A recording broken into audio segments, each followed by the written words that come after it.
Добър ден! Уважаеми колеги, продължаваме пленарното заседание от миналата седмица, преди да продължим с избора на председател на Народното събрание. Искам да Ви уведомя, че в залата присъства народен представител, който не е положил клетва. Това е господин Андрей Иванов Цеков от коалиция „Продължаваме Промяната“. „Демократична България“ е избран в 24-ти изборен район в София. Ще помоля господин Цеков да заповяда на трибуната, за да положи клетва. Моля да станете. Моля да повтаряте след мен. Заклевам се в името на Република България. Заклевам се в името на Република България да спазвам Конституцията и законите на страната. Да спазвам Конституцията и законите на страната. И във всичките си действия. Да се ръководя от интересите на народа. Да се ръководя от интересите на народа. Заклех се. Заклех се.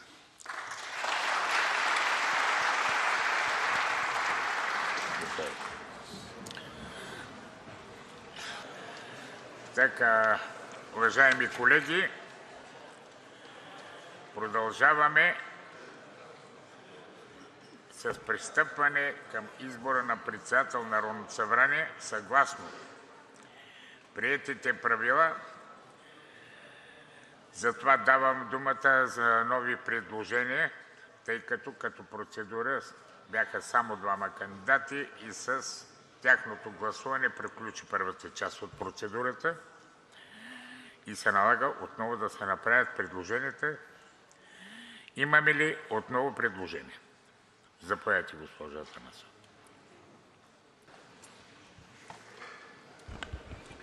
Уважаеми господин Председател, уважаеми дами и господа народни представители, Христос Воскресе! Нашето предложение не е ново. Подновяваме предложението за председател на 49-ото народно събрание на господин Росен Желязков. В първото заседание на Народното събрание, което не успя да избере председател, представих неговата кратка биографична справка. Смятам, че всички познавате господин Росен Желязков и като колега, и като добър юрист, и като администратор в различни административни структури в Столична община, Министерски съвет и така нататък. Бих искала само да допълня, че номинацията на господин Росен Желязков беше обсъждана между първите две коалиции в предходните няколко дни между ГЕРБ-СДС и „Продължаваме Промяната“ – „Демократична България“.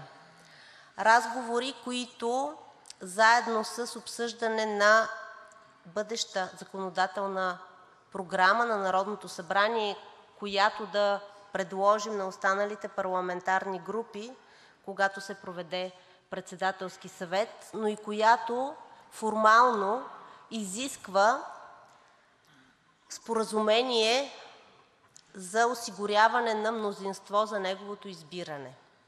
Така или иначе всички разговори, които проведохме помежду си, не могат да бъдат обективирани с решение на Народното събрание със срок за избор на председател. Но държа да кажа, че ние постигнахме това споразумение между двете парламентарни групи, които ще подкрепят тази номинация, с изискването, ако 49-ото народно събрание има по-дълъг живот от 3 месеца, заедно с кандидатурата на председателя на българския парламент да има ротация и на кандидатурата на председателя на Комисията по правни въпроси, който ще бъде излъчен от „Продължаваме Промяната“ – „Демократична България“.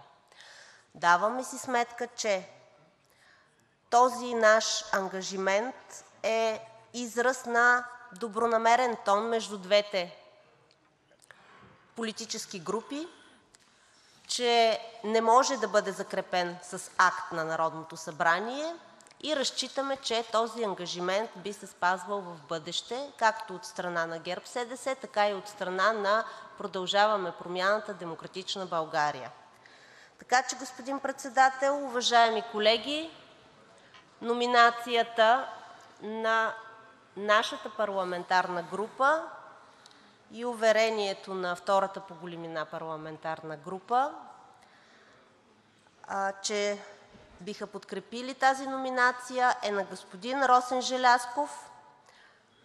Надявам се, че ще бъде избран председател на 49-ото народно събрание в следващите минути. Благодаря за вниманието. Благодаря, госпожо Атанасова. Други предложения? Заповядайте, колежки. Уважаеми господин Председател, госпожи и господа народни представители! От парламентарната група на ВЪЗРАЖДАНЕ отново издигаме кандидатурата на адвокат Петър Петров за председател на 49-ото народно събрание. С това наше предложение не само заявяваме позиция, защото, както на всички е ясно, тук не става въпрос за личните качества на един или друг народен представител, става въпрос за политическа посока. Това е един от най-високите постове в държавата, който показва посоката на политическите организации. На всеки един български гражданин, който преди по-малко от месец избра за кого да гласува, трябва да бъде ясно какво се случва днес.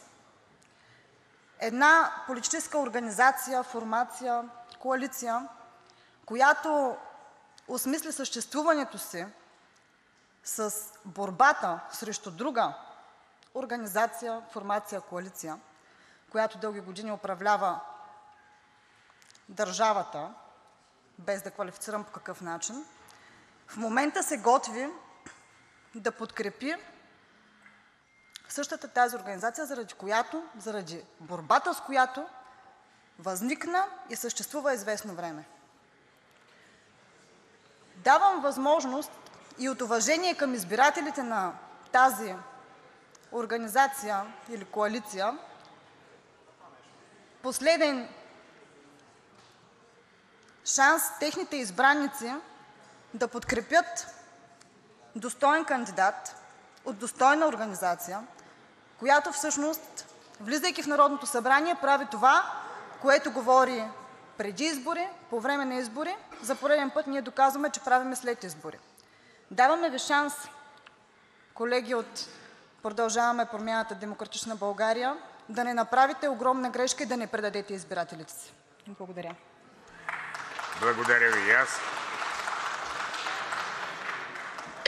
Други предложения, колеги? Така, не виждам. По правилник трябва да гласуваме отново по азбучен ред. Разисквания ще има. Иска ли някой думата? Искате ли думата, питам още един път, за да пристъпим към гласуване? Заповядайте, госпожо Нинова.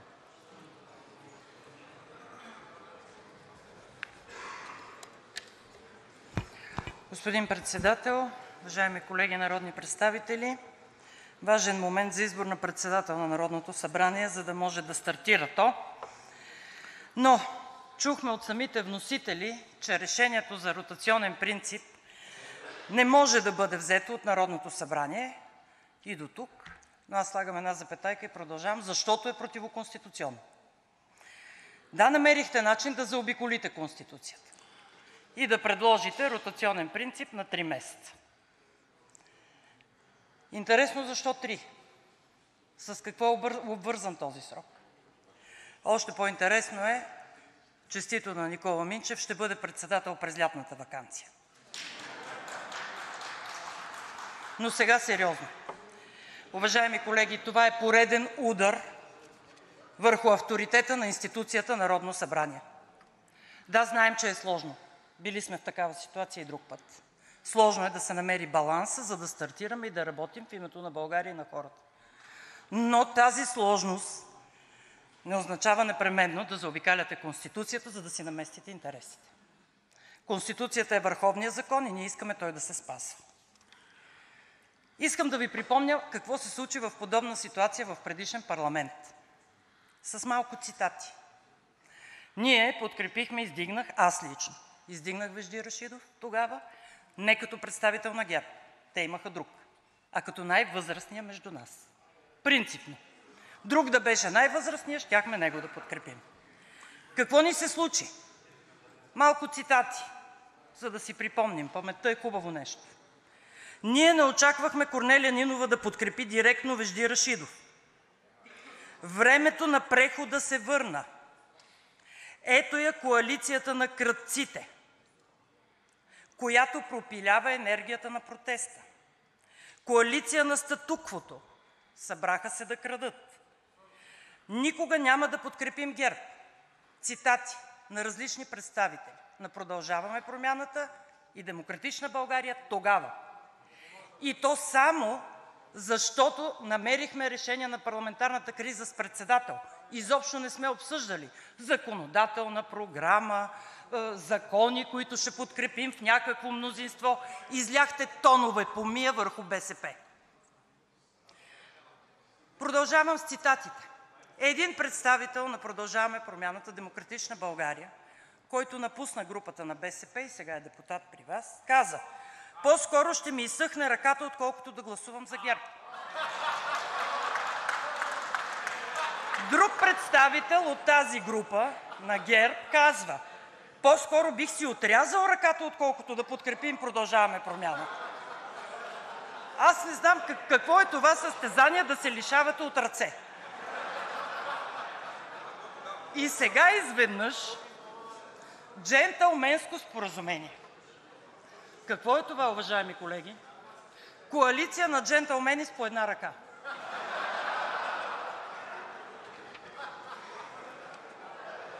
Продължавам нататък.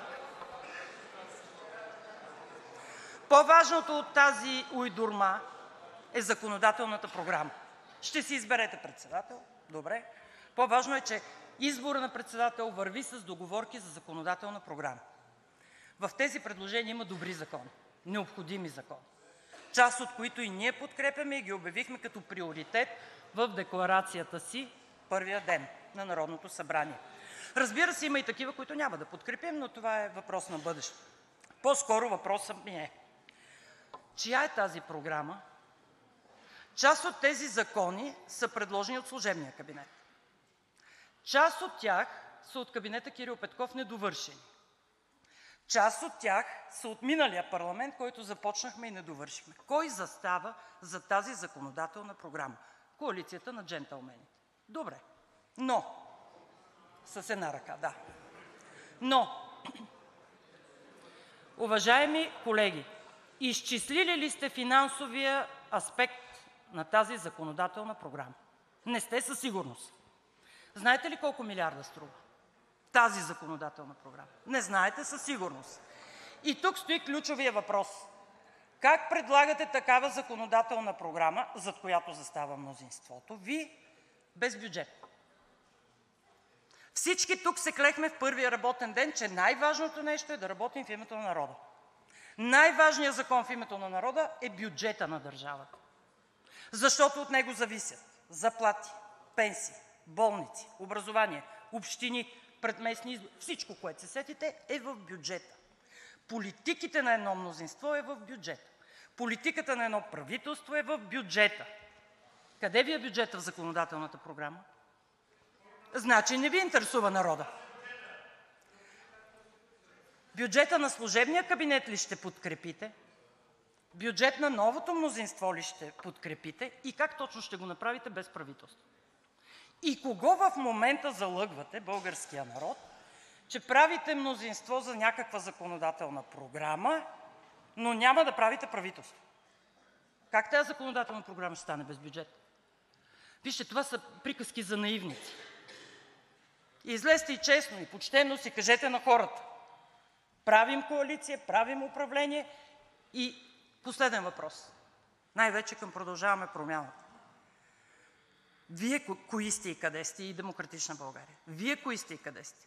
Промяна или статукво? Кое сте?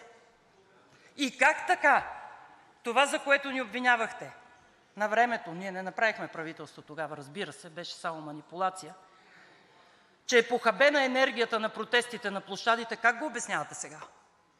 След 6 години борба безкомпромисна с ГЕРБ, след 6 години битки, тук е Борисов да каже лични, Вие дойдохте на крилете на протеста, оглавихте го, употребихте го и сега се прегърнахте с тези, които вкарахте в затвора, в ареста. Айде, дайте обяснение на българския народ какво правите. Ние няма да подкрепим предложението за Росен Желязков по принципни съображения. Унижавате парламента с противоконституционно и заобикалящо Конституцията предложение. Само и само, пак казвам, да си наместите интересите и поделите порциите на властта.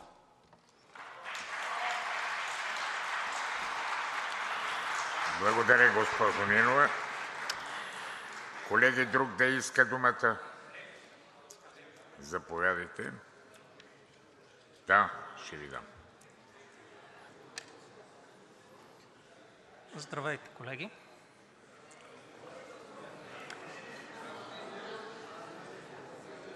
Първо искам да се обърна към колегите от ВЪЗРАЖДАНЕ, след това и към госпожа Нинова. Не, това е изказване. Колеги от ВЪЗРАЖДАНЕ, Вие имате идея за развитие на България, която ние не споделяме. Вие искате и сте го заявявали публично, казвайки, че сте прокремълска партия, в телевизията, господин Костадинов, Вие искате България да се развива в посока, подобна на Руската федерация. По Вашите събирания се виждат повече руски знамена и по-малко български.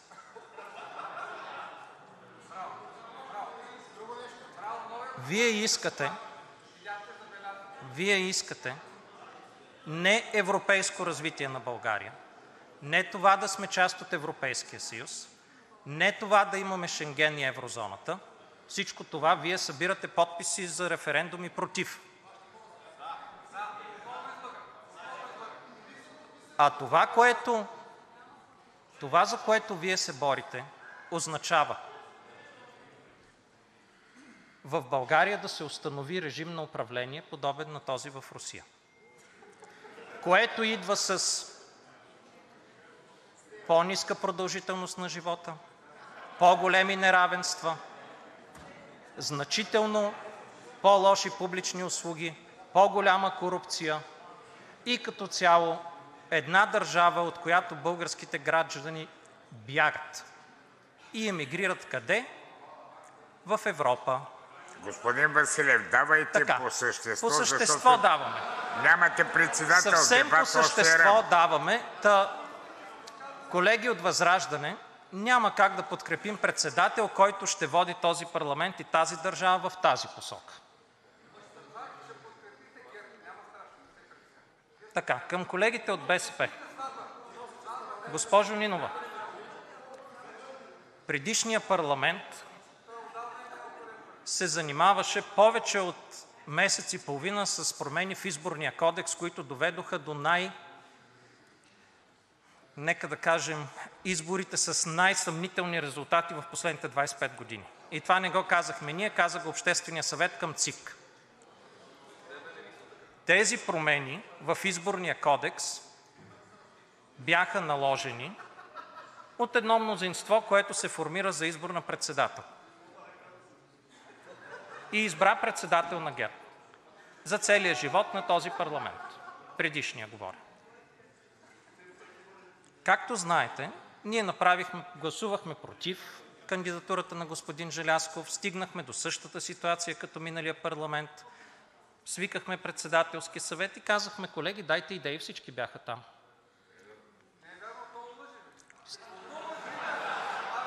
Така. И на този председателски съвет казахме: колеги, дайте идеи. Ако има други идеи, които са различни от това да има ротационен председател, дайте идеи. Колегите от ДПС предложиха господин Рашидов да бъде избран отново за председател като най-възрастния. Казаха, че това е вариант, извинявам се. Така. Друга идея този председателски съвет не роди. Тоест, ако искаме да имаме работещ парламент, трябва да намерим работеща формула за председател. Работещата формула за председател, която ние предложихме, е първите две партии да се ротират. Не само това, госпожо Нинова, а тази работеща формула дойде с ясна програма какви закони ще се разглеждат от парламента, за да не бъдем пак изненадани от някой изборен кодекс. Бюджета за „Продължаваме Промяната“ е огромен приоритет, но парламентът няма как да го включи в законодателната си програма, просто защото няма как да го внесе. Ако бъде внесен бюджет, ние ще гласуваме за неговото скоростно разглеждане. Ако не бъде внесен бюджет, каквото и да си напишем в законодателната програма, няма как да го разглеждаме и това го видяхме миналия парламент.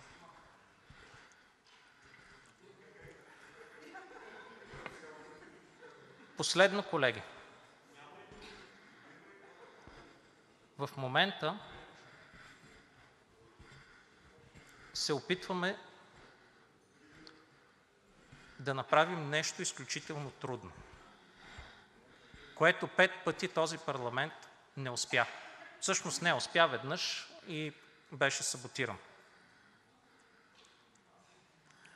Опитваме се да изберем председател и да свършим някаква полезна работа със законодателна програма, която е зададена от Плана за възстановяване, произведен от правителството под ръководството на господин Петков, Закона срещу домашното насилие и съдебната реформа, която се мъчим да направим от поне 3 парламента. Това е съдържанието на законодателната програма.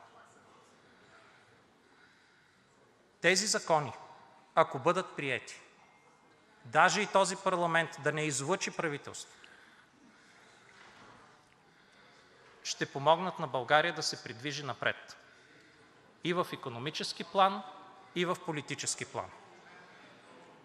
Най-важното за нас е тези закони да бъдат приети. Другото, което сме обещали на нашите избиратели и продължаваме да спазваме, и колегите от ГЕРБ го знаят много ясно, защото сме им го казали по време на консултациите, е, че ние имаме решение на националните ръководства, че няма да подкрепим правителство на ГЕРБ с първия мандат или с участие. И всичките спекулации за какво беше уйдурми и така нататък просто не ви правят чест. Благодаря ви.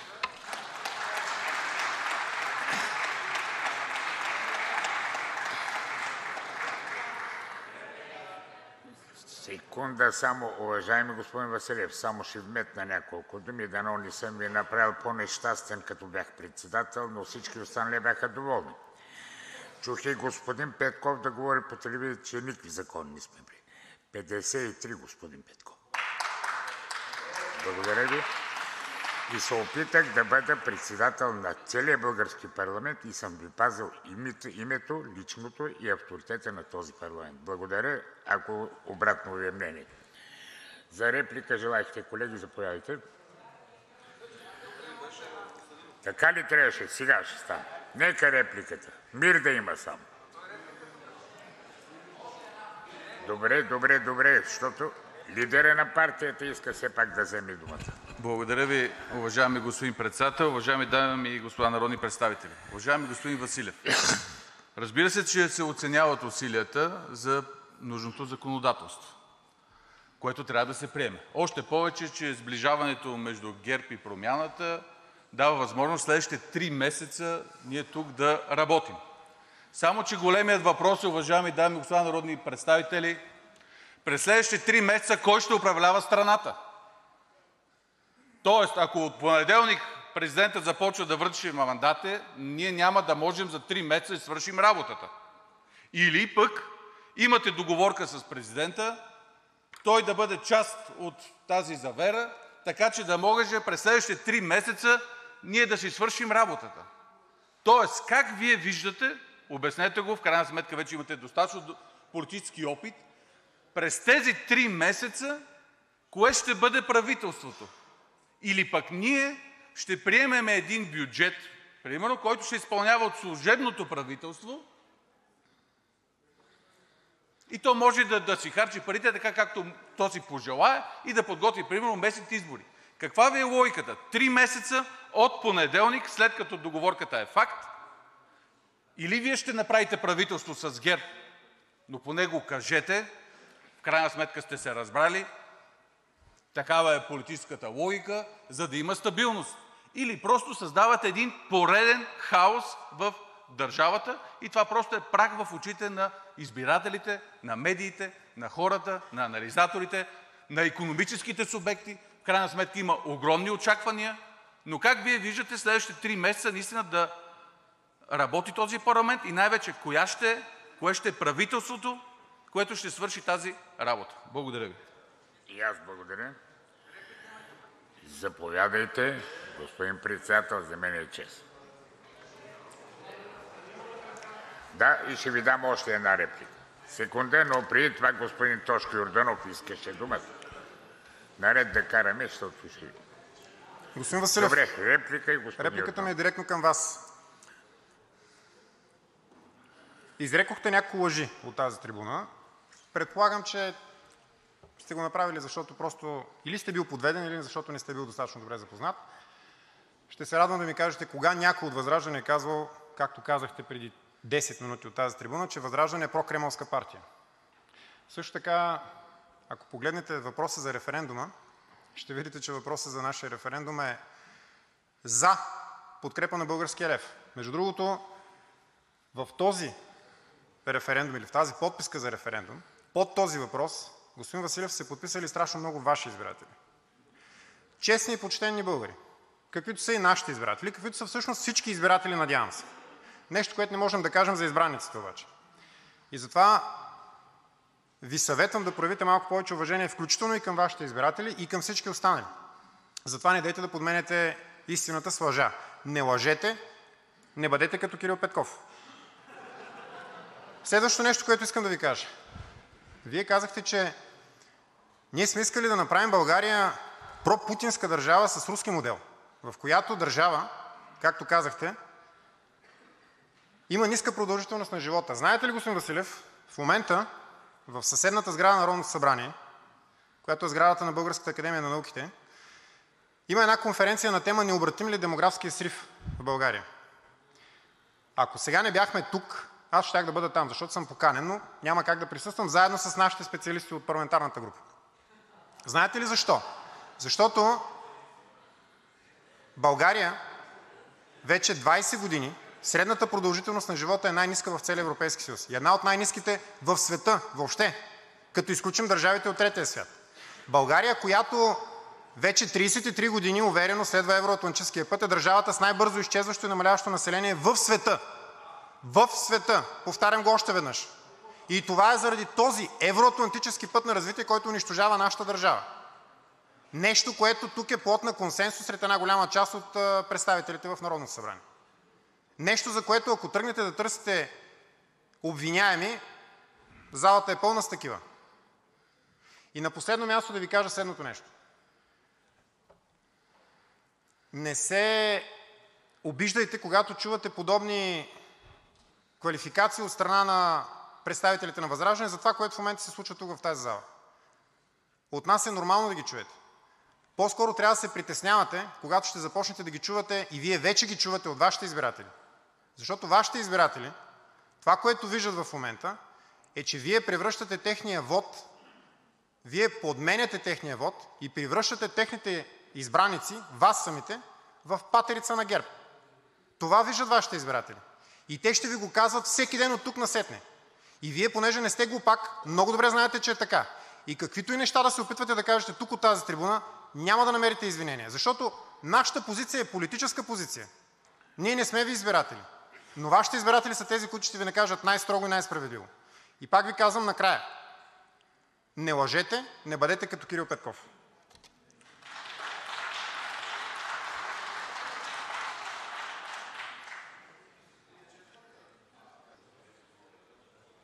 Благодаря, уважаеми господин Председател. Уважаеми колеги народни представители! Уважаеми господин Василев, разбирам задачата, която се опитвате да изпълните от тази трибуна с Вашето изказване.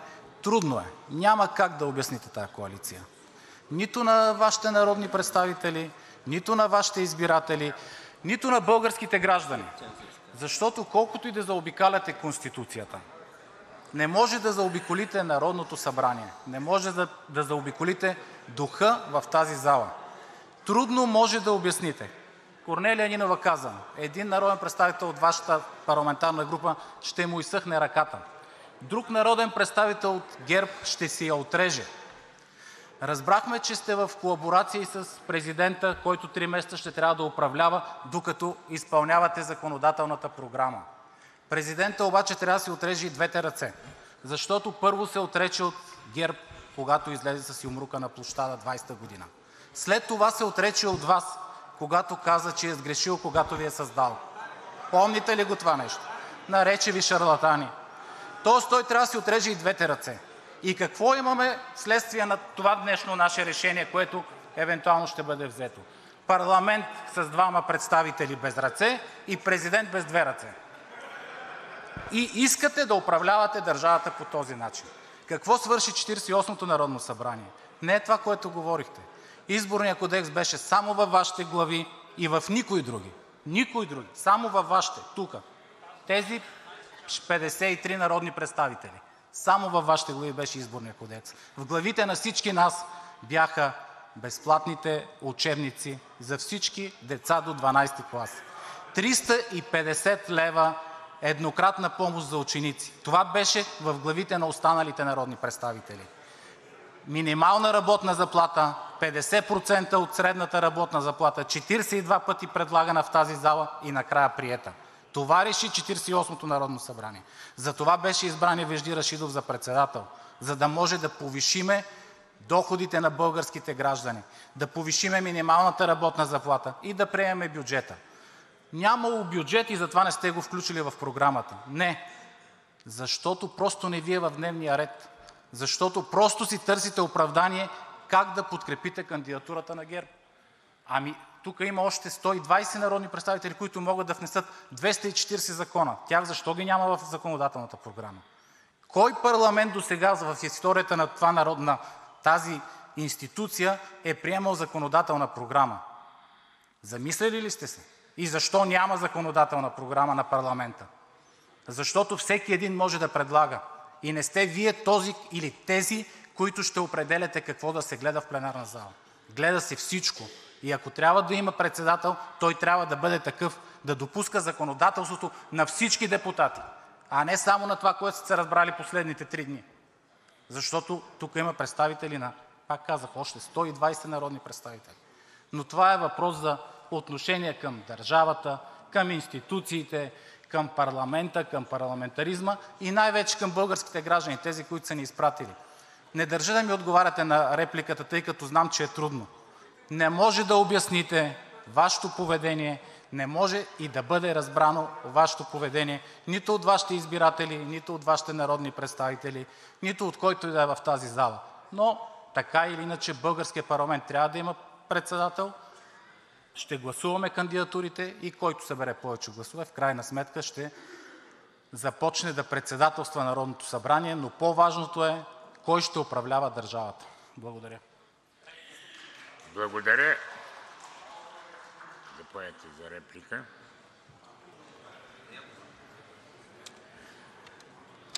Господин Костадинов, никой не се е позволявал да ме нарича лъжец, за което ще си говорим извън тази зала. Но сега да Ви отговоря. Не. По-цивилизовани сме. Първо, средна продължителност на живота в България 72,7 години. Средна продължителност на живота в Русия 65,5 години. 7 години разлика. 7 години по-малко живеят хората в Русия. В Германия живеят доста по-добре, затова ние искаме да водим България към Германия, а не към Русия, господин Костадинов.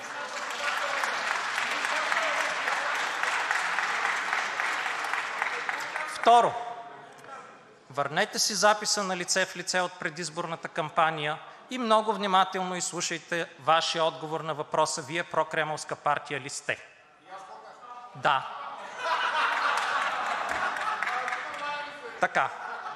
Към господин Свиленски. Господин Свиленски, коалиция няма.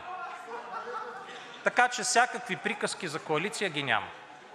Всички тези неща, които Вие изброихте, и за минималната работна заплата, и за безплатните учебници, и за детските добавки, може ли да Ви напомня, че те нямаше да минат, ако ние не ги бяхме подкрепили? Това са изключително важни неща. Само че до тях, за съжаление, стигнахме след като проведохме няколко 12-18 часови заседания по Изборния кодекс, което доведе до това, че в момента имаме 5 пъти повече невалидни бюлетини, имаме безпрецедентен купен вот на тези избори и безпрецедентен контролиран вот. И изказване на ЦИК, което казва, че това са най-спорните избори последните 25 години. Така че, господин Свиленски, има в момента предложена и ясна законодателна програма. Разбира се, залата трябва да я приеме или да я отхвърли. Всеки един от депутатите в този парламент може да внася законопроекти. Това право не е ограничено. Само че това, което ние искаме да гарантираме на нашите избиратели, е, че няма да се занимаваме 1 месец и половина с Изборен кодекс, а ще се занимаваме 1 месец и половина с ползотворна работа, която е важна за държавата. Защото си спомняте, че в миналия парламент времето не стигна за ключови закони. И Закон за съдебната власт, и Кодекса за застраховането, и всякакви други ключови закони в един момент се оказа, че нямало време. А що се отнася до това Народно събрание колко ще има живот? Ако това Народно събрание трябва да приеме бюджет, каквото намерение президентът изрази от тази трибуна, Вие сте по-опитен от мен, знаете, че приемането на бюджет отнема минимум 5 парламентарни седмици. 4 в най-добрия случай, ако всичко е предварително подредено и така нататък. 5 парламентарни седмици, ако почнем да ги броим от тази, реално означава, че този парламент трябва да работи до първата седмица на юни. Поне. За да се приеме бюджет, започвайки от тази седмица. Защото трябва да формираме комисии, те трябва да започнат да го разглеждат и така нататък. Което означава, освен ако не смятате, че избори ще се правят август месец, че този парламент най-вероятно ще работи до някое време юли. Даже и да не излъчи кабинет. Ако искаме да има бюджет. Ако президентът е решил да хвърли страната в безпрецедентна криза и да не се приеме бюджет преди юли месец, това, разбира се, е негово право, но аз смятам, че това би било изключително безразсъдно и опасно за държавата.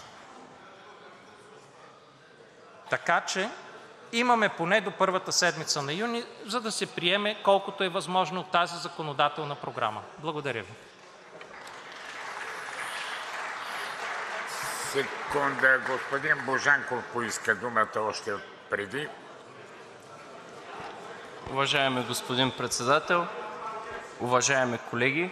Не започва добре този разговор, и то особено от страна на БСП, защото точно групата на БСП и точно госпожа Нинова ни убеждаваше в миналия парламент, че изборът на председател и на Вежди Рашидов тогава не е израз на мнозинство, а държавно отговорно поведение. Аз продължавам да държа на това, че няма да гласувам за кабинет на ГЕРБ. Няма да гласуваме за кабинет, излъчен с мандат на ГЕРБ. Това не се е променило. Но искам да припомня, че тогава дневният ред наистина беше изборен кодекс. И ако има един резултат, защото госпожа Нинова е казвала: с дявола ще гласувам да имам 50 депутата повече, ако трябва. Направи го. Но резултатът е, че ГЕРБ е първа политическа сила и затова трябва да благодари лично на госпожа Нинова и на групата на БСП. Това е единственият резултат от онзи парламент, единственият резултат от Изборния кодекс. Не е повишаване на доходите на хората, не е социална справедливост. ГЕРБ първа политическа сила. Това е резултат. Ние предлагаме нещо съвсем различно. Дневен ред за България. Ние предлагаме дневен ред, който ще осигури съдебна реформа, дневен ред, който ще осигури влизането на България в Шенген, плана за възстановяване и устойчивост, който е важен за икономиката на страната. Това предлагаме, това е нашия мандат, затова сме изпратени тук и наш дълг е да наложим този дневен ред.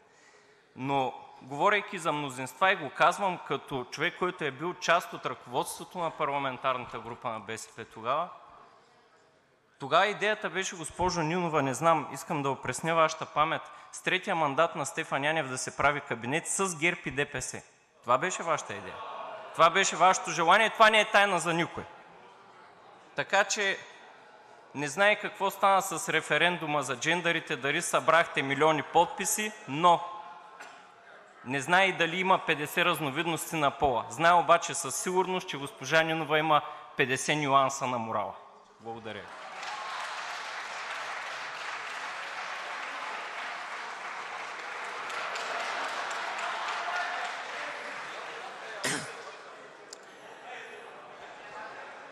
Само секунда, господин Тошко Йорданов има думата.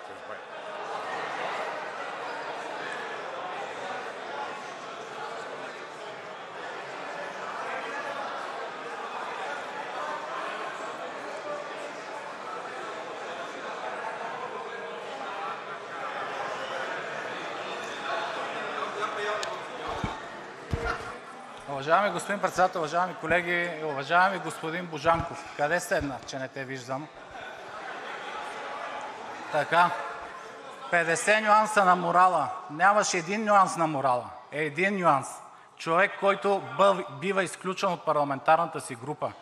Морала изисква да напуснеш и парламента. А ти само и само да вземеш още една заплатка, остана още един месец в този парламент. Това е морала. Всичко друго е приказки от 1001 нощ. Господин Божанков, когато си бил част от ръководството на парламентарната група, никога в ръководството и в парламентарната група не е обсъждан третия мандат да бъде при господин Янев, защото той винаги е бил в БСП. И няма как с третия... добре, че изквича, та те чух къде си. Защото досега ми се губеше. Никога не е обсъждан, защото няма как това да се случи. А сега, че те е срам, че си седнал в друга парламентарна група, те разбирам напълно, защото те познавам много добре. Просто повече моят съвет към тебе, като малко по-опитен народен представител, идвай по-рядко до тази трибуна.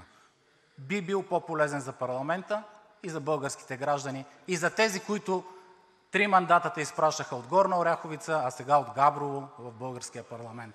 Хората помнят, ние знаем какво са разказвали, така че по-рядко до тази трибуна ще си спестиш авторитета, който си натрупал през годините покрай БСП. Благодаря.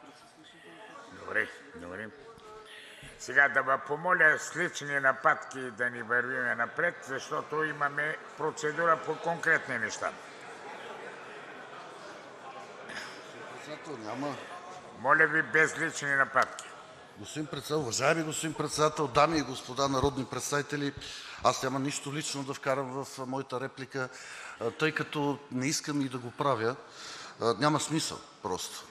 Когато говорим за морала, Вие всички знаете какво се е случило в предходни парламенти и този индивид е бил в нашата група. Разбира се, нищо лично, всеки има право на мнение, но в миналия парламент мисля, че даже ме хванаха камерите на Националната телевизия, как имах един разговор с него и той седи, гледа ме и знам, че няма да го отрече. Имах един разговор, който ставаше дума, че когато се случи нещо подобно, някакъв разрив, поне да бъде, когато става въпрос за някаква мъжка постъпка, поне да бъде между мъже, и аз именно за такъв разговор призовах и го призовах да бъде мъж. Сега виждам, че, уважаеми дами и господа народни представители, казармата е било нещо много важно. Ако е имало казарма, този човек нямаше да стигне до тук. Със сигурност. Но при тези 50 нюанса не знам какви са, но слава богу, няма такива като него още влезли, доколкото аз знам, в това Народно събрание, защото иначе сме с 50 нюанса на инч хай. Благодаря ви и наистина не идвайте до тази трибуна. Колеги, дайте да обсъжданията да бъдат свързани с кандидатурите. Господин Божанков, само една реплика. Колкото до госпожа Нинова, аз само мога да ви кажа, че ако тя не беше, нямаше да има 48-ми парламент. Бъдете сигурни. Второ, един журналист ме пита миналия ден дали ще бъда пак председател. Не, този път не си нося спасителния пояс. Затова ще ви моля, дайте, връщаме се всички към този дебат и час по-скоро българския парламент да има свой председател, за да заработим. Господин Василев, аз изчислих, позволих си това. От 3 месеца само в процедурни хватки минаха 1 месец. Тъй, че законите, които не влезаха, те не са закони, които могат да влезат за 2 нощи, да се приспят, защото са много важни, знаете това. Така че много време загубихме благодарение на вас в хватки. Тъй, че не дейте парламента да бъде виновен за нещо, което вие го играхте. Аз бях тук, аз не съм играл тази игра. Така, господин Тошко Йорданов чака много отдавна думата и заповядайте. Съжалявам, ама ме рад си за изказване. Благодаря, господин Председател. Уважаеми колеги, ще се опитам да върна дебата в темата, по която сме се събрали. Ние от „Има такъв народ“ ще гласуваме по същия начин, по който гласувахме предния път, просто защото така е правилно и това изисква парламентарната етика. Обяснили сме го. Ние не си върткаме на ротационен принцип мнението. Що се отнася до другите екстравагантни идеи за ротационно въртене, това е противоконституционно. Подкрепа не очаквайте от нас в тая посока. Сега аз съм наясно, всички сме наясно, че „Продължаваме Промяната“ като цяло не спазват Конституцията и тук има доказателство, един от лидерите им попълни документ с невярно съдържание, нарушавайки Конституцията, и това не е лъжа. Всички знаете кой е. Стои на първия ред срещу мен. Така че ние в противоконституционни врътки и ротации няма да участваме. Що се отнася до председатели на групи, това сме го правили по правилник с ротационно въртене на председател на някоя комисия. Само че ротационно означава да има от всички парламентарни групи председател на някакъв срок. Благодаря ви. Благодаря, господин Йорданов. Господин Карадайъ, искахте думата? Да, заповядайте, господин Карадайъ.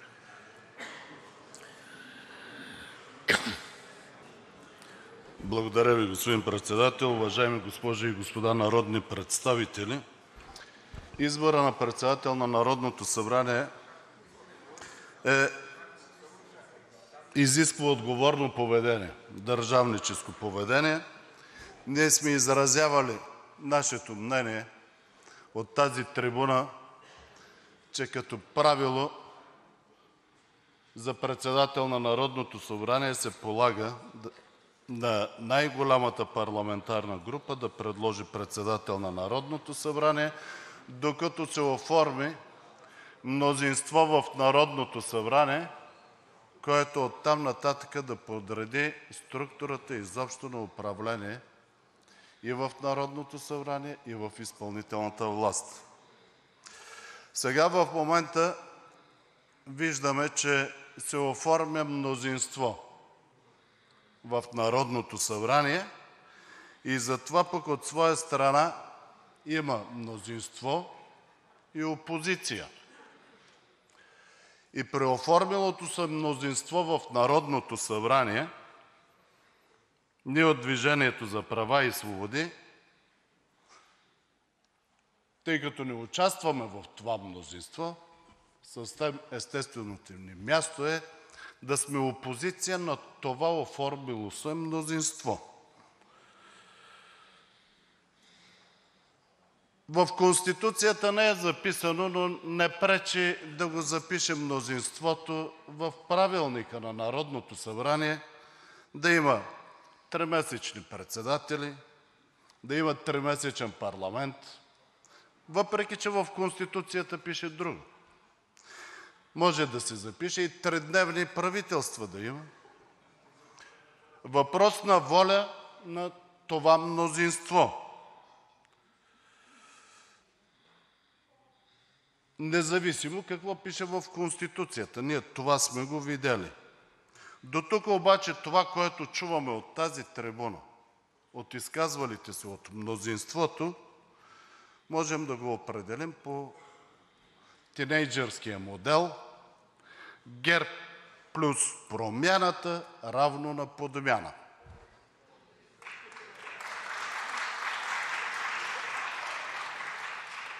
Иначе досега последните 2 години и повече слушаме за модели и за промяна на модели, но виждаме опита за подмяната. Мисля, че днешното заседание, днешното мнозинство е съвсем естествено, защото ако погледнем, битието им е еднакво. Един и същи създател ги създаде. По един и същи модел. Чрез лъжата. В нарушение на Конституцията на Република България и на законите на страната. За да продължават да нарушават Конституцията и законите на страната. И да послъгват. За да рушат демокрацията, държавността и в крайна сметка държавата. И всичко това зад мантрата върховенство на закона и промяна на модела. Целта е ясна. Да продължават модела на създателя си и за 3 месеца да се приключи с държавата, държавността, демокрацията и така нататък. А ние от Движението за права и свободи неведнъж сме защитавали, че имаме дълг. Да защитаваме свободата, демокрацията, държавността и държавата. Да защитаваме Конституцията на страната. Благодаря ви за вниманието. Благодаря, господин Карадайъ. Друг някой иска ли думата? Други разисквания, изказвания? Заповядайте. Искате ли?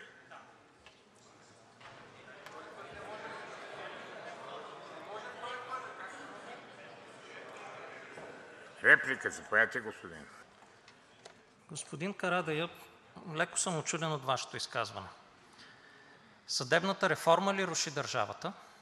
Или плана за възстановяване? Или закона срещу домашното насилие? Коя от тези 3 неща руши държавата? Много ще се радвам да ми отговорите.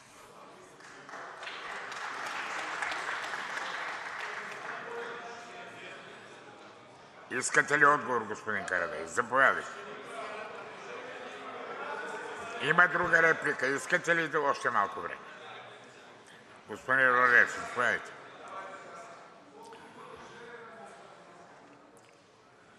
Само не подвиквайте, колеги. Спокойно.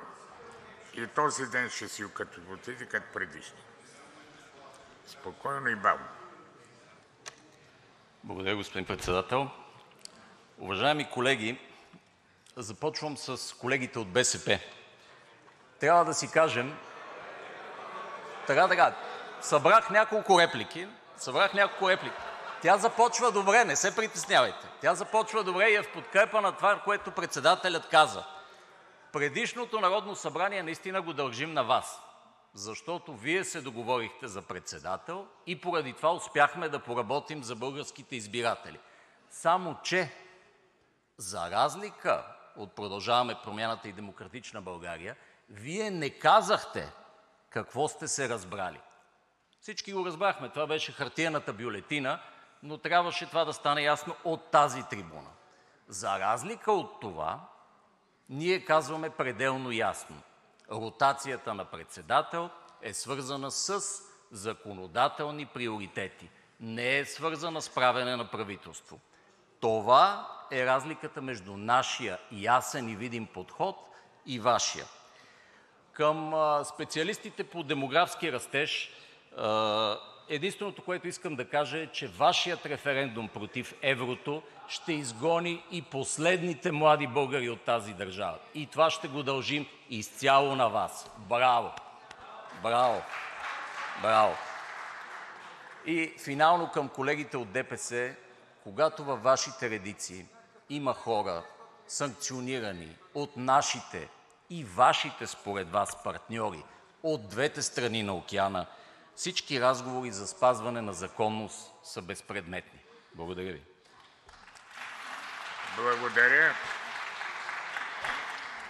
Само уточнение, господин Рурев.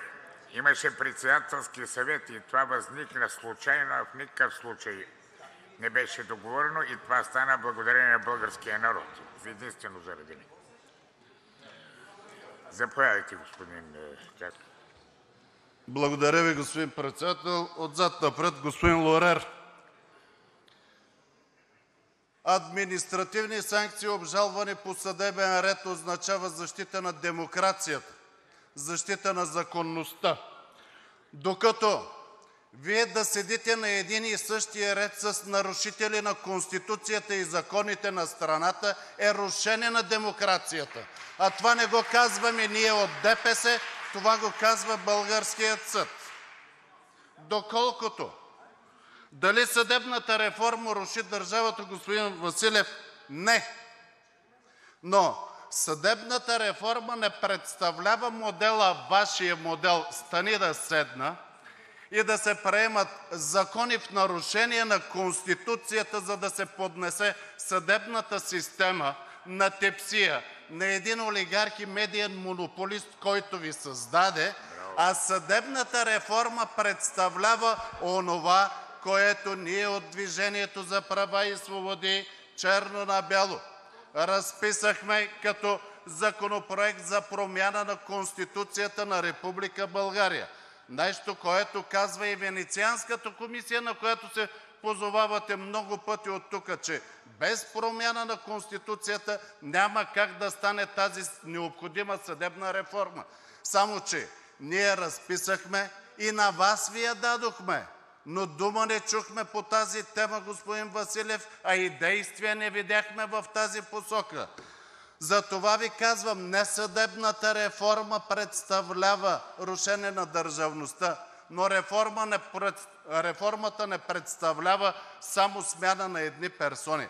Реформата представлява да се създаде независима и ефективна съдебна система, а не да се поднесе в ръцете на един олигарх и медиен монополист, Вашия създател. Доколкото обаче в продължение на това съм длъжен да кажа, че рушенето на държавата и държавността върви не със съдебната реформа, а с лъжите, които идват от Ваша страна, с подмяната, която Вие се опитвате да налагате. Рушенето на държавата и държавността и на демокрацията върви с нарушаването на Конституцията, което идва от Ваша страна, и с нарушаване на законите, което пак не го казваме ние, а го казва българският съд. Благодаря Ви за вниманието. Благодаря, господин Карадайъ. Колеги, ако няма още изказване, да преминаваме към гласуване. Желаещи не виждам. Така.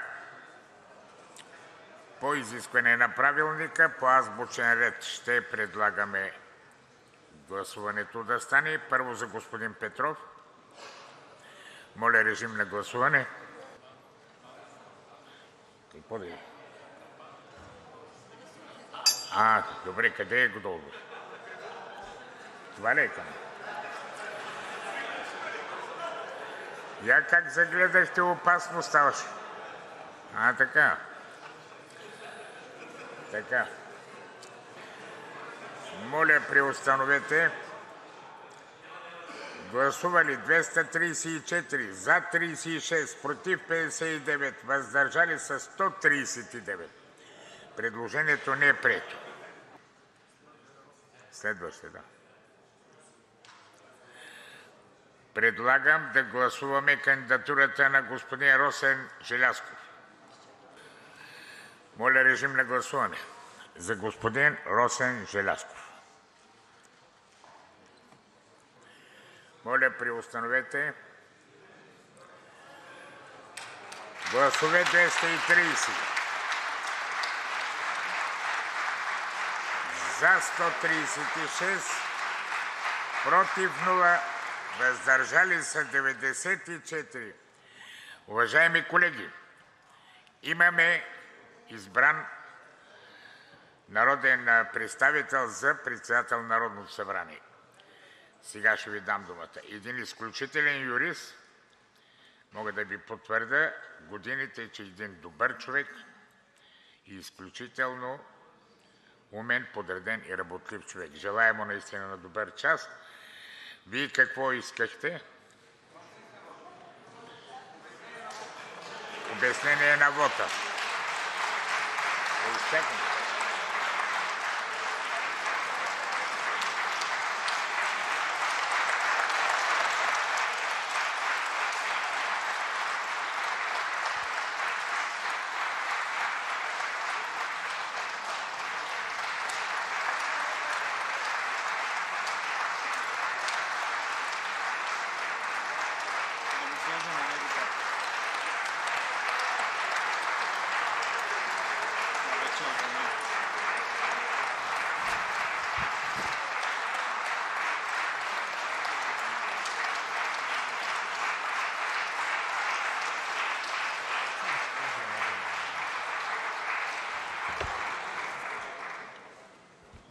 Уважаеми колеги, парламентарната традиция в такива моменти изисква да се кажат думи с тържествен характер. Аз обаче мисля, че не е момента за патос, не е момента и за тържество. Всички ние осъзнаваме отговорността и тази отговорност са очакванията на обществото за сигурност, справедливост, за стабилност. Тези очаквания предпоставят ние да знаем и да водим процесите в посока, която отговаря на девиза на тази сграда, да създаваме съдържание и то с изразни средства, които отговарят на честта и достойнството на тази институция. Искам да благодаря на всеки един от Вас, като на мои колеги. Специално искам да благодаря на председателя Минчев и на председателя Рашидов като колеги за това, че водиха Народното събрание 47-то и 48-то с достойнство и мъдрост. Благодаря ви, колеги.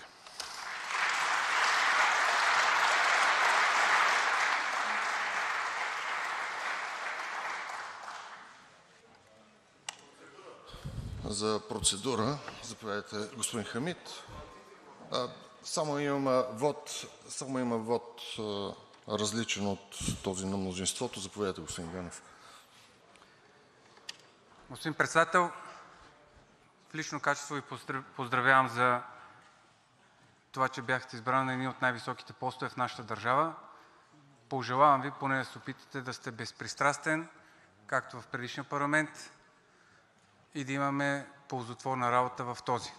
Сега, по отношение на вота, който имах аз и цялата ни парламентарна група, важно е да кажем, че ние винаги сме казвали, че избора на председател на Народното събрание е един от трите най-важни. Единият е избор на председател на Народното събрание, второ е избиране на правителство и трето е бюджет.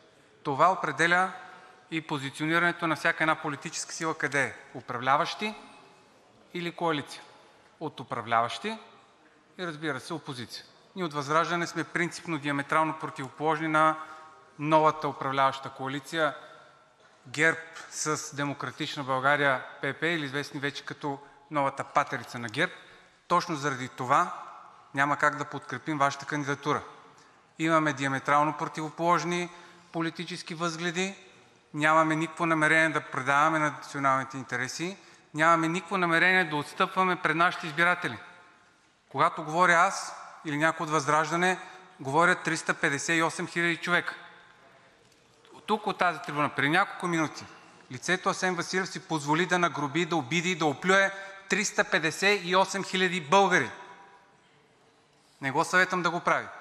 Лошо ще му се отрази. Не за друго.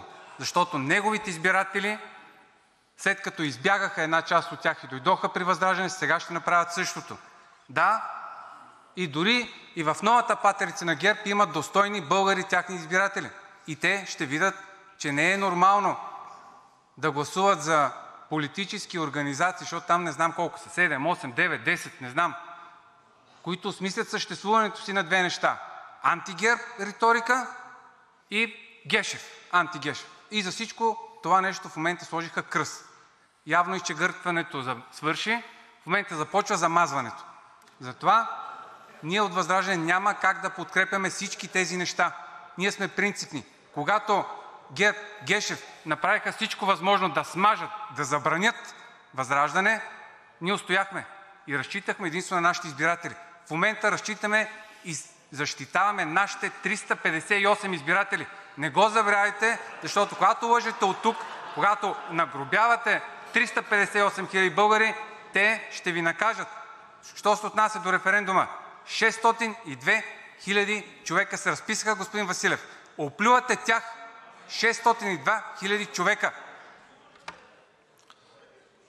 Господин Хамид, заповядайте. Благодаря, господин Председател, и честито. Аз Ви моля в качеството си на председател на Народното събрание да не дадете 30 минути почивка, поради факта, че още няма формална регистрация на парламентарните групи, нито решение за прилагане на стария правилник. Моля като председател да ни дадете тази почивка. Благодаря. 20 минути дали са достатъчни, господин Хамид, до и половина? Да, до 11:30 почивка. Уважаеми колеги, продължаваме работа с Проект на решение за приемане на процедурни правила за избиране на заместник-председатели на 49-то Народно събрание. Кой ще представи Проекта на решение? Заповядайте, госпожо Атанасова. Благодаря Ви, уважаеми господин Председател. Уважаеми колеги, Проектът за решение за приемане на процедурни правила за избиране на заместник-председатели на 49-ото Народно събрание е внесен от всички парламентарни групи. Ще Ви запозная с него. Народното събрание на основание чл. 76, ал. 3 и чл. 86, ал. 1 от Конституцията на Република България РЕШИ: Приема процедурни правила за избиране на заместник-председатели на 49-ото Народно събрание, както следва: Първо, Народното събрание избира 6 заместник-председатели, по един от всяка от представените в Народното събрание партии и коалиции, регистрирани в Централната избирателна комисия, за самостоятелно участие в изборите на 2 април 2023 г. Второ, всяка от представените в Народното събрание партии и коалиции, регистрирани в Централната избирателна комисия за самостоятелно участие в изборите на 2 април 2023 г., предлага свой кандидат за заместник-председател на Народното събрание. Трето, гласуването е явно чрез компютъризираната система за гласуване, освен ако Народното събрание реши друго, и в цялост за всички кандидати. Четвърто, предложените кандидати за заместник-председатели са избрани, когато са получили повече от половината от гласовете на присъстващите народни представители. Благодаря, госпожо Атанасова. Откривам разискванията. Има ли изказвания? Не виждам. Закривам разискванията. Моля, режим на гласуване. Посочете резултата. Гласували 226, за 226, няма против и въздържали се. Решението е прието. Пристъпваме към номинации на представените в Народното събрание партии и коалиции, регистрирани в Централната избирателна комисия за самостоятелно участие в изборите. Номинация от името на коалиция ГЕРБ-СДС. От името на парламентарната група на ГЕРБ-СДС издигаме номинацията на госпожа Росица Любенова Кирова. Госпожа Кирова е родена в град Видин на 1 януари 1970 г. Средното си образование завършва в Английска езикова гимназия „Лиляна Димитрова“ с отличие. Висшето си образование завършва в Великотърновския университет, магистър по английска филология. По-късно придобива следдипломна квалификация от Техническия университет в София по маркетинг и бизнес със специалност мениджмънт. Трудовият стаж на госпожа Кирова преминава изцяло в частния сектор. От 2006 до 2015 година е общински съветник в Общински съвет Видин от гражданска квота. На изборите за 45-и, 46-и, 47-и, 48-и и 49-и парламент е избрана за народен представител от 5. МИР Видин.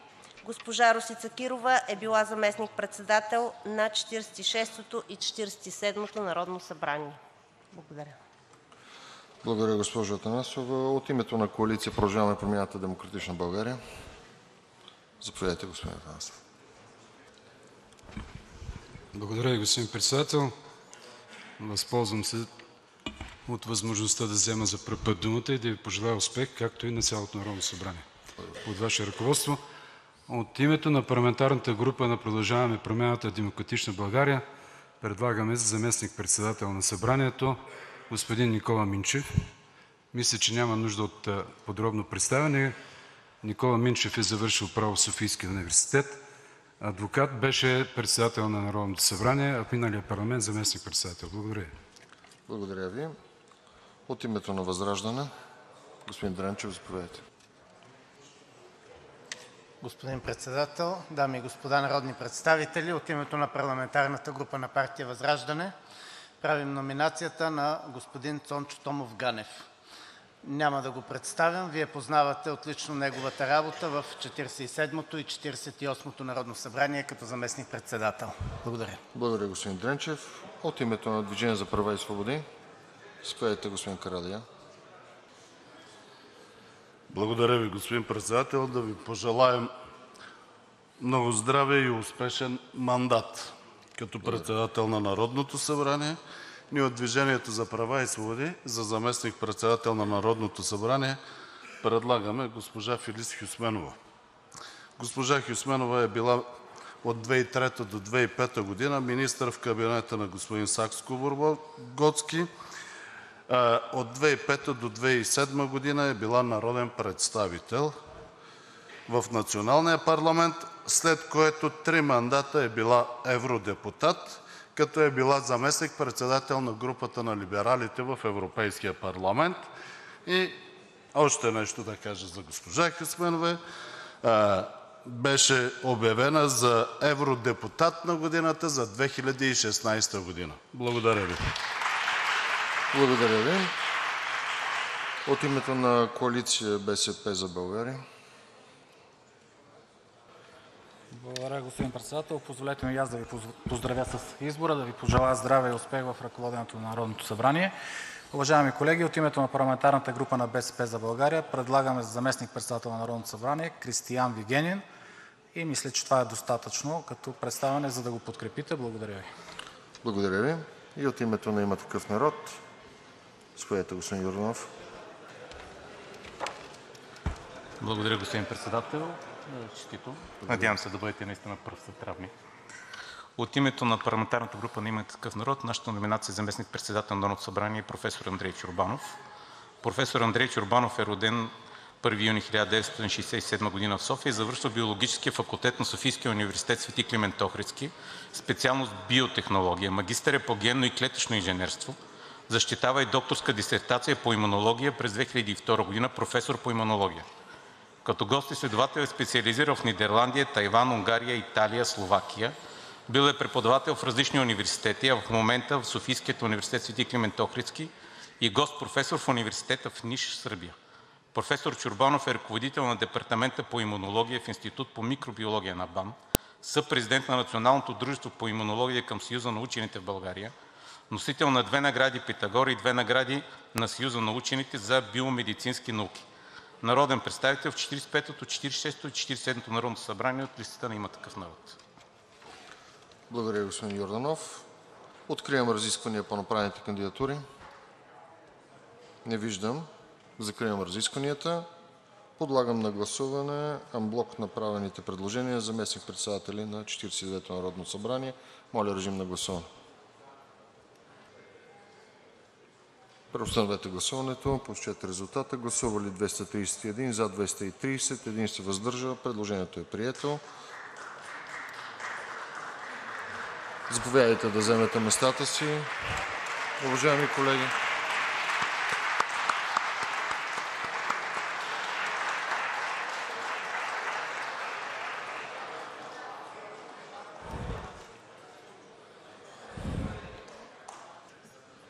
Продължаваме с Проект на решение по прилагането на Правилника за организация и дейността на Народното събрание.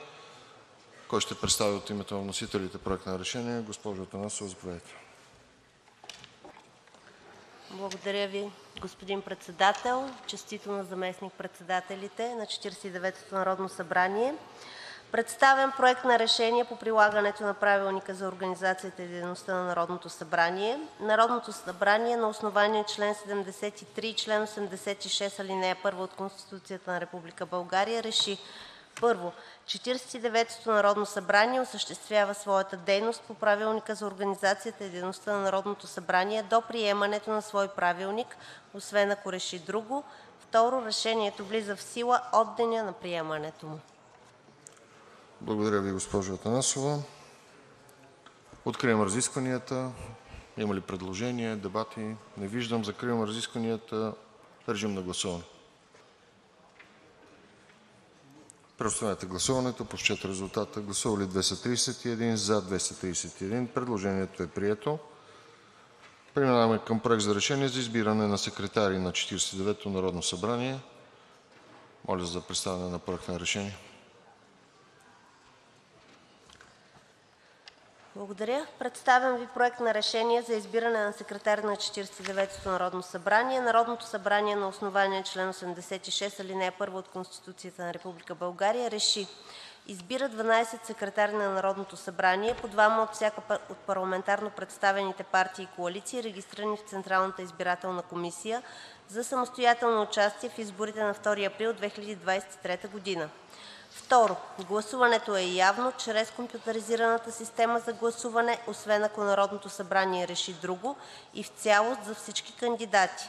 Трето, избира за секретари на 49-ото Народно събрание, както следва.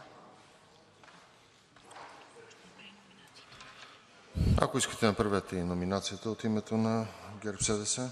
Благодаря Ви. От името на парламентарната група на ГЕРБ-СДС номинираме Тома Биков и Александър Ненков за секретари на Народното събрание. Така. От името на Продължаваме Промяната Демократична България. Нека да направим номинацията, ще гласуваме. Да, така или иначе почнах. Благодаря, господин Председател. От името на парламентарната група Продължаваме Промяната Демократична България предлагаме за секретари на Народното събрание Васил Стефанов и Иван Белчев. Благодаря. Благодаря Ви. От името на ВЪЗРАЖДАНЕ, заповядайте. Благодаря Ви, господин Председател. От името на парламентарната група на ВЪЗРАЖДАНЕ предлагаме кандидатурите на Искра Михайлова и Стоян Таслаков. Благодаря Ви, госпожо Рангелова. От името на Движение за права и свободи. От парламентарната група на Движението за права и свободи предлагаме народните представители Небие Кабак и Джанал Топалова.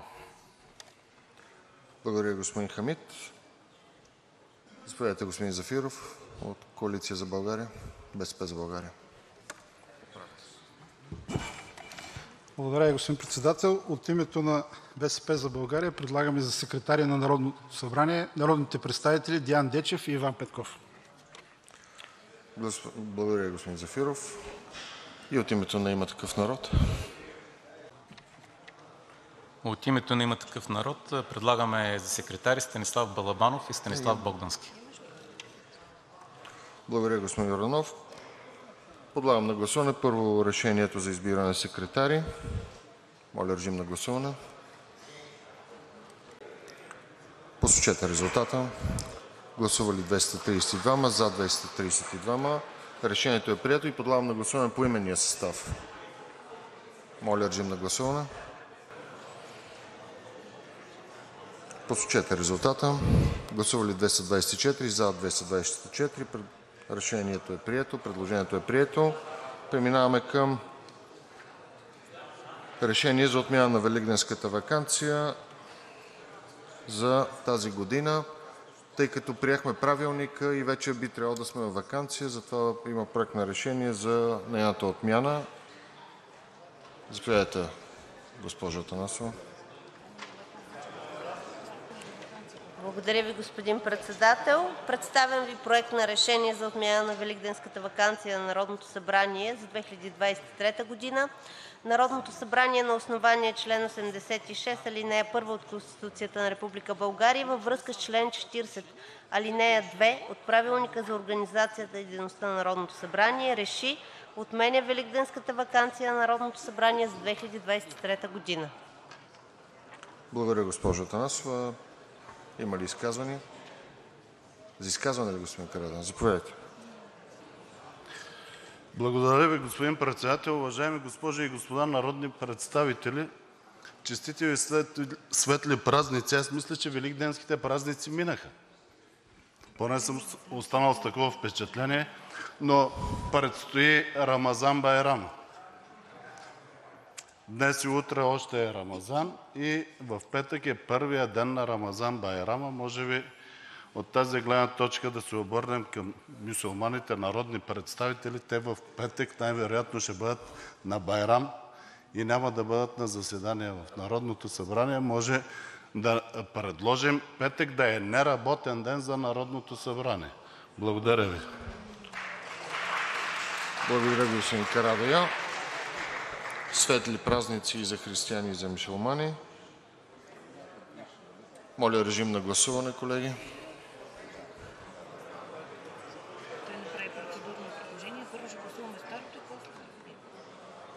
Ще подложи и Вашето процедурно предложение, господин Карадайъ. Моля, посочете резултата. Гласували 230, за 230. Решението е прието. Поддържате ли процедурното предложение? Ще помоля за проект за решение и утре ще го разгледаме. Благодаря, господин Карадайъ. Уважаеми колеги, позволете ми да изчета съобщение за регистрираните парламентарни групи. Постъпило е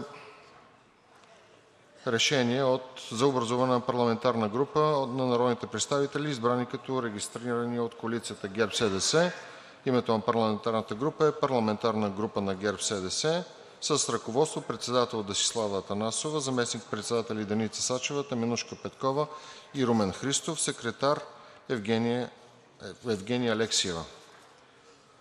Постъпило предложение за образуване на парламентарна група „Продължаваме Промяната – Демократична България“ с наименование „Продължаваме Промяната – Демократична България“, съпредседатели Николай Денков, Атанас Атанасов, заместник-председатели Владислав Панев, Калина Константинова, Людмила Илиева, Мирослав Иванов, Надежда Йорданова, Стою Стоев и секретар Татяна Султанова Сивева.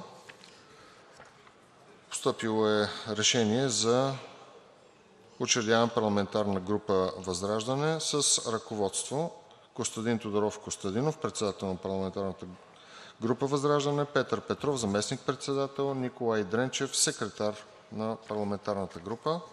Постъпил е протокол с решение за сформиране на парламентарната група „Движение за права и свободи“ с ръководство Мустафа Карадайъ, председател на парламентарната група, Йордан Цонев, Халил Летифов и Хамид Хамид, заместник-председатели, и Адлен Шевкед, секретар на парламентарната група. Постъпило е решение за образуване на парламентарна група Коалиция БСП за България с председател Корнелия Нинова за председател, ръководство в състав Георги Свиленски, Атанас Зафиров Иван Ченчев, Христо Проданов – заместник-председатели, Ирена Анастасова и Деян Дечев – секретари.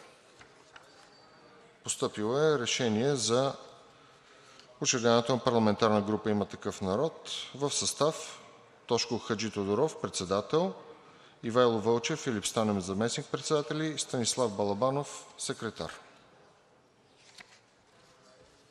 С това, уважаеми колеги, работата на първото заседание на 49-то народно събрание приключва. Утре продължаваме съгласно Правилника.